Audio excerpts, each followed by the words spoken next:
Gas ঈদের দিন সকালবেলা ঘুমটাই ভাঙলো বইয়ের ডাকে, আর ঘুম থেকে উঠে দেখি ঘড়িতে সময় সকাল 7টা 15, আর আমাদের এখানে আজকে ঈদের জামাত ছিল সকাল 8টা বাজে। যেহেতু আমি ব্লগটা ঈদের দিন বানাইছি ভিডিওটা, তো আজকে ঈদের পরের দিন আপনারা ভিডিওটা দেখতেছেন, কারণ ওই দিন সময় পাই নাই ভিডিও এডিট করার বা আপলোড দেওয়ার। তো আজকে ঈদের দিন কি করলাম না করলাম ওই বিষয়ে টুকটাক একটা ভিডিও আপলোড করতেছি, যেটা আপনারা দেখতেছেন। আর এই ভিডিওটা যখন আপনারা দেখতেছেন তখন অলরেডি আমার ফেসবুক পেজে ফলোয়ারের সংখ্যা প্রায় আর 400-র জন্য 2 লাখ হইতেছে না, এরকম একটা অবস্থা। তো সবাই ফলোটা করে দিন, যারা যারা এই ভিডিওটা এই পর্যন্ত দেখছেন সবাই একটা করে ফলো লাইক করে সাপোর্ট করে দিন, ঠিক আছে?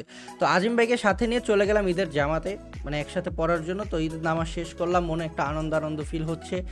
আলহামদুলিল্লাহ 30টা রোজা রাখার পরে আজকে ঈদের দিন ছিল, মানে অনেক হ্যাপি ছিলাম। আর বিয়ের পরে আমার এটা প্রথম ঈদ বউয়ের সাথে, এর জন্য তো আরো বেশি হ্যাপি ছিলাম। বউ সকাল সকাল আমার জন্য একটা ডেজার্ট আইটেম বানায় রাখছে, পাউরুটি দেওয়া, তারপর হলো কাস্টার্ড ফুড বানায় রাখা দিছে, মানে সেই টেস্ট।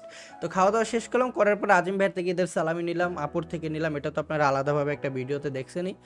1000 2000 টাকা দিছে, আমারে দিছে 1000, আমার বউরে দিছে 1000। ভাই বুঝতে পারছেন কি সালামিটা দিছে, খুশি হয়ে গেছে মনটা। এরপরে যেহেতু আজকে ঈদের দিন ছিল, একটু ভালো মন্দ আম্মু রান্নাও করছিল, মজাই লাগছে খাইতে। এরপর বিকাল দিকে, একদম বিকাল দিকে বউকে নিয়ে হাঁটতে বের হয়েছি। আকাশ মেঘলা মেঘলা ছিল, তো আমি আমার বউরে বলতেছিলাম, দেখো এইরকম একটা টাইমে বের হয়েছি, যে কোনো সময় বৃষ্টি হইতে পারে, একটা ছাতা নিয়ে বের হওয়া উচিত ছিল। তো বলছে না বৃষ্টি হবে না।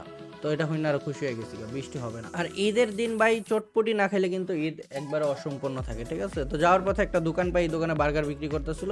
তো দোকান থেকে দুই বউয়ের জন্য, মানে জামাই বউ দুইজনে দুইটা বার্গার নেই, বার্গার নিয়ে খাওয়া শুরু। দুই বউ মুখ দিয়ে বাইরে হয়ে গেছিল, এটা আবার আপনারা অন্যদিকে নিয়ে যায় না, ঠিক আছে? দুই জামাই বউ কইতে নিছিলাম। তো যাই হোক, দুইজনে মিলে বার্গার খাইলাম, আর এরপরে গ্যাস চটপটি খাইতে যায়। আসলে চটপটি না খেলে আমার মনে হয় যে ঈদটা অসম্পূর্ণ থেকে যাবো। তো যারা যারা ভিডিওটা দেখছেন লাইক ফলো শেয়ার সাবস্ক্রাইব করে দিন। আল্লাহ হাফেজ, টাটা বাই বাই, ভালো থাকবেন সবাই।